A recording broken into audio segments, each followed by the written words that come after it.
Bagaimana kita meniru dan menjadi lebih besar dari Tiongkok? Kalau ada pertanyaan seperti ini, bagaimana kita menjawabnya? Pertama, ciptakan proyek nasional sebagai lokomotif pembangunan ekonomi, seperti membangun infrastruktur dinamis, perumahan, mesin perang, satelit komunikasi big data, ketahanan energi, food country, kesehatan, dan pendidikan nasional kelas dunia. Proyek nasional ini, satu, bagaimana membuat Indonesia menjadi negara superpower di tahun 2045. Untuk itu, kita jelaskan apa itu negara superpower terlebih dahulu. Negara superpower itu berciri dua hal. Ada yang didominasi dan kekuatan militernya terbaik di dunia. Apa yang didominasi? Tiongkok itu misalnya mendominasi perdagangan dunia. Tiongkok juga mendominasi transportasi laut dunia serta jaringan distribusi. Amerika apa yang didominasi? Amerika itu mendominasi mata uang dolar, minyak bumi dan gas, Wall Street, informasi teknologi, digital dan satelit, mengendalikan komunikasi internet, science, medicine, alat perang, armor and guard, sampai hiburan seperti kasino, Broadway, dan Hollywood. Mereka menguasainya. Jadi kalau Indonesia mau menjadi negara superpower, maka harus ada dua hal tadi. Ada yang didominasi dan kekuatan militernya mumpuni.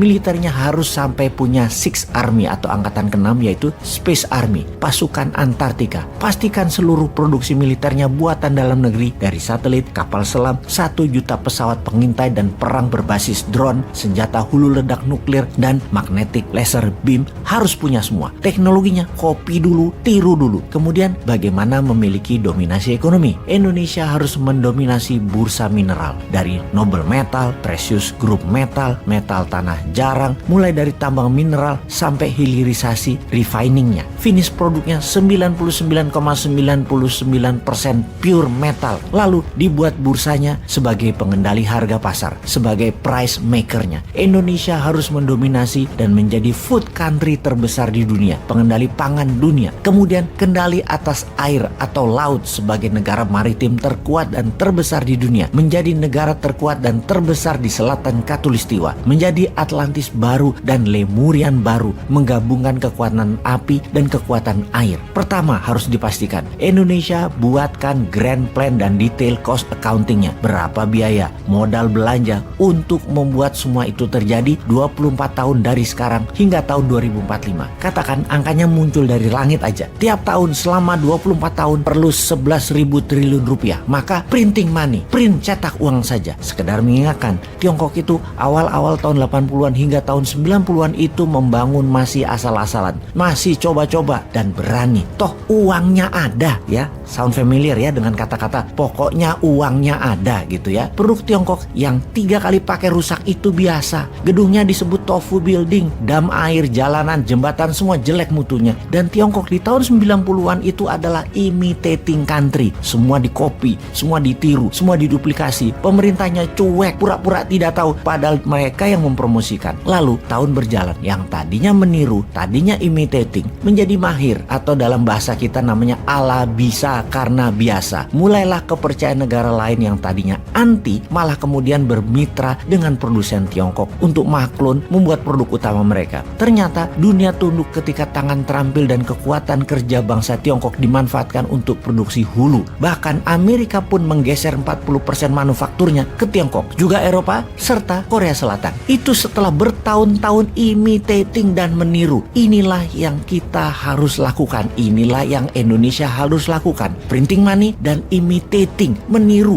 duplikasi, copy.